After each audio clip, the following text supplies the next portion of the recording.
Welcome ایک ناظرین رحمان ملک اسلم اگر موجود ہیں سیاسی معاملہ انتقال بول جاری ہے. رحمان ملک صاحب جیسے آپ ابھی بات کر رہے تھے اس وقت کی سیاسی صورتحال میاں صاحب کی واپسی کے حوالے سے آپ نے بتایا کہ مشورہ دے رہے ہیں کہ آنا چاہیے اپنے. اب یہ ہے کہ یہ بالکل صوابدید نون لیگ کی ہے کہ یا میاں صاحب کی وہ آئیں یا نہ آئیں, وہ آصف زرداری صاحب کا مشورہ مانے یا نہ مانے, اور میں کوئی ایسی بات نہیں کرنا چاہتا جس سے پی ایم ایل N1 کی دل آزاری ہو یا کسی اور پارٹی کی دل آزاری ہو. سوال تو بہت زیادہ ہے, میں چاہوں گا کہ زیادہ سے زیادہ سوالات شامل ہو سکیں.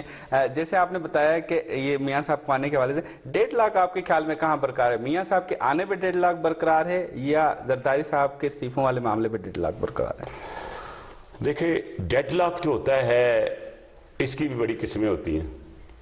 کیا سیمی 1.5 لاکھ ہے, کیا پورا 1.5 لاکھ ہے, یا ابھی انیشل 1.5 لاکھ ہے؟ میرا نہیں خیال ہے کہ آصف زرداری صاحب کی سٹیٹمنٹ سے کوئی 1.5 لاکھ آیا ہے. انہوں نے ایک سجیشن دی, ٹائم کی ریکویسٹ کی, ٹائم دے دیا گیا. نیکسٹ میٹنگ میں آصف زرداری صاحب اپنی سی ایس سی کے ملنے کے بعد واپس تشریف لے جائیں گے اور پھر وہ اپنا پوائنٹ آف ویو دیں گے. بٹ اس میں ایک فیکٹر ہم لوگ بھول رہے ہیں جو شاید میڈیا جان بوجھ کے اس کو ہائی لائٹ نہیں کرتا.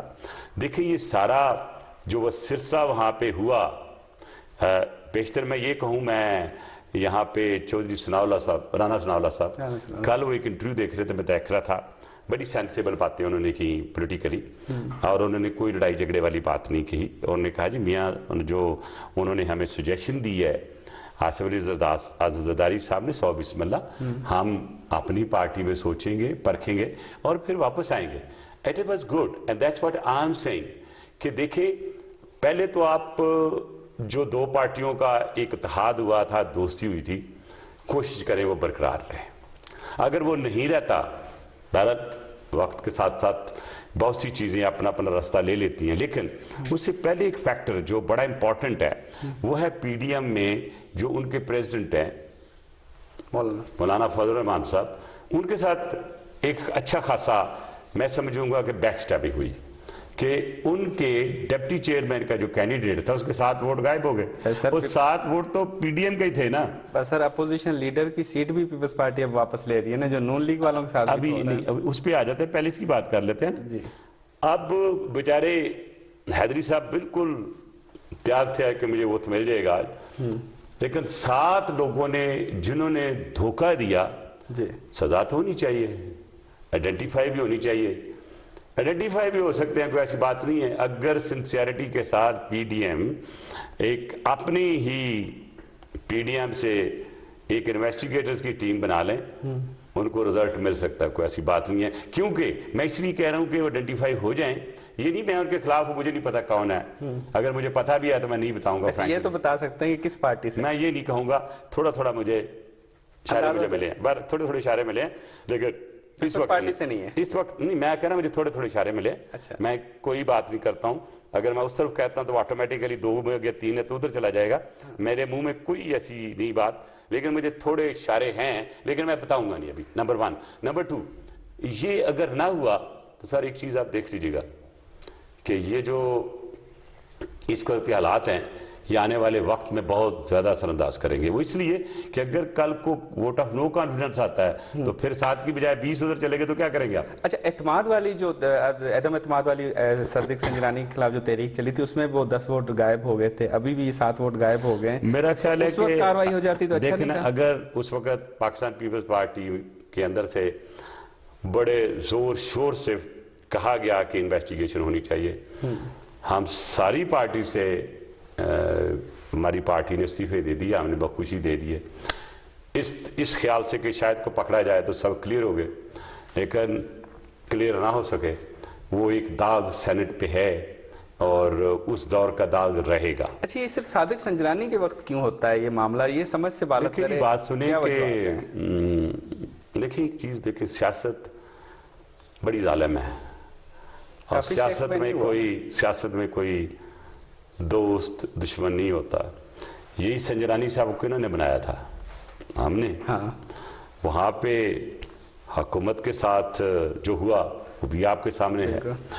اس کے بعد سر یہاں پہ سنجرانی بات صاحب، کاٹ رہا ہوں آپ کی، ایک سوال آ رہا ہے کہ ایسے تو نہیں کہ اس دفعہ بھی آپ کی ہمدردیاں صادق سنجرانی کے ساتھ اور ووٹ وہ پیپلز پارٹی کے ہی ہوں جو خراب دیکھیں نا، آپ کی اپنا ایک خیال ہے، آپ کا ایک آئیڈیا خود ہے، کہہ میں رہے اس ہیں کی کہ ہمدردی رسپیکٹ ہے۔ کرتا ہوں نا، تو میں نے تو ابھی بات کمپلیٹ بھی نہیں کی سر، جی سر، میں ایک ٹائم کی، ایک سپیس کی، اس وقت کی بات کر رہا ہوں۔ صحیح، اور سیاست میں حالات منٹوں میں بدلتے ہیں، اور وہ آپ نے منٹوں میں بدلتے دیکھے، اور وہ سنجرانی جس کو ٹائم دینے سے انکار کر دیا تھا عمران خان نے، آج ہر کو تو بغلگیر ہوتے ہیں، بڑی دوستی ہے، تو اس لیے دوستی بڑی جلدی بدلتی ہے دشمنی میں۔ سیاست میں بیسیکلی مفادات کا تحفظ ہوتا ہے اور اپنے مفاد ہوتے ہیں۔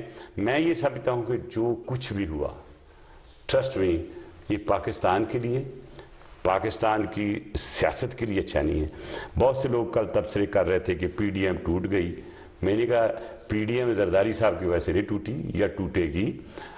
پی ڈی ایم ٹوٹنے یا جو ان کے خیالات ہیں وہ سامنے رکھتے ہوئے، میں مہنگائی کو سامنے رکھتے ہوئے جو دیکھ رہا ہوں، صحیح، مجھے پورا پاکستان پی ڈی ایم بنتا ہوا دکھائی دے رہا ہے۔ صحیح، کیونکہ جب لوگوں کو کھانا نہیں ملے گا، آپ کو میں بھی چند دنوں کا واقعہ بتا دیتا ہوں کہ شیشہ کھولا تو مانگنے والا تھا۔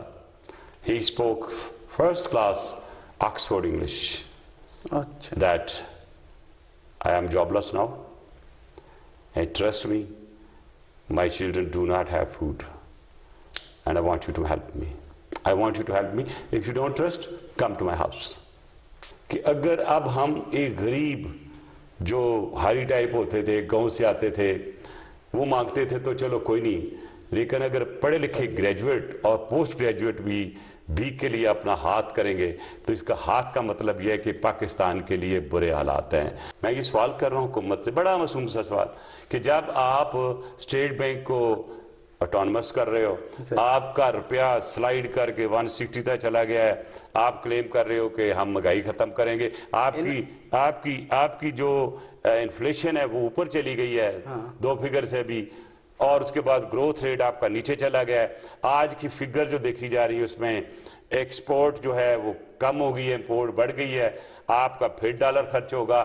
اب اس کی جو ریمیٹنس آ رہی ہیں، جو میں وارن کروں گا کہ جو لوگ تاجر حضرات ہمارے ایکسپورٹ کر رہے ہیں، ان کی جو باہر سے ٹی ٹیز آ رہی ہیں، جو ٹیلی گرافک ٹرانسفر ہوتے ہیں، وہ اسٹیٹ بینک واپس بھیج رہا ہے بجائے انویسٹیگیٹ کرنے کے۔ ان حالات میں اپوزیشن کو حکومت ملے گی، وہ حالات سنبھال لے گی؟ دیکھیں، ہمیں تو جب بھی ملتی ہے حکومت برے حالات ہوتے ہیں، اور آپ کو پتہ ہے جب ہمیں حکومت ملی تھی کیا حال تھا۔ مجھے اچھی طرح یاد ہے کہ میری آصف زرداری صاحب کی اور جنرل مشرف کی میٹنگ کٹھی ہوئی، ہم 3 ہی تھے صرف، اچھا، اور ان کے ایک اور جنرل صاحب تھے، فوجی لوگوں کے نام نہیں لینے چاہیے کیونکہ کچھ کانفیڈنشیل ہوتی ہیں چیزیں۔ تو بات چیت ہوئی تو انہوں نے کہا کہ میں نے تو پاکستان کی اکانومی ٹاپ پہ لے گیا ہوں۔ تو زرداری صاحب نے کہا آپ کہاں ٹاپ پہ لے گئے ہیں سر، وہ آٹے کا برا حال ہے اور چاول چینی کا برا حال ہے۔ تو اس دن ہم نے ان سے ون کیا کہ آپ آٹے پہ سبسڈی دیں اور چینی پہ دیں، جو انہوں نے پتہ نہیں 3 یا 4 پہ دی، بڑی لڑنے کے بعد ابھی ہماری حکومت نہیں آئی تھی۔ یہ نیگوسیشن کا دور تھا اور اسلام آباد میں ہماری میٹنگ ہوئی۔ تو اس لیے کہنا اور ہوتا ہے اور اصل میں جو حقیقت ہوتی ہے وہ ڈیفرنٹ ہوتی ہے۔ آج پاکستان کی اکانومی بہت بری ہے۔ میں اسی لیے کہتا ہوں کہ اس وقت کے پرائم منسٹر عمران خان کو سوچنا چاہیے کہ یہ وہ وقت ہے جس میں عوام کو خدمت کی ضرورت ہے، کامن مین کی بہتری کے لیے ضرورت ہے، اور سیاستدانوں کو مل کر ایک جوائنٹ، ایک کولیکٹیو اسٹریٹجی کے ساتھ آگے بڑھنا ہوگا۔ اس وقت جو سندھ کا حصہ بنتا ہے فیڈریشن میں وہ نہیں دے رہے۔ عمران خان صاحب گئے، I will give 1.9 trillion to Karachi, کیا ملا ہے؟ آپ نے 80 بلین کہا تھا کہ شہر کو صاف کرنی، کراچی کو کوئی نہیں دیا۔ چلو آپ کراچی کی طرف توجہ دے رہے، جو آپ نے وعدے سندھ کی گورنمنٹ میں دیے 89 بلین ابھی تک NFC ایوارڈ سے ہمیں نہیں ملے۔ سب سے زیادہ سندھ، ہم سندھی پروڈیوس کرتے ہیں انرجی، ہم کو اس کا حصہ نہیں ملتا، حق نہیں ملتا۔ پانی کی ڈسٹریبیوشن دیکھیں، وہ بھی ٹھیک نہیں ہے۔ ہم ہر کو لڑتے ہیں سندھ کے لیے۔ یہ کہنا میں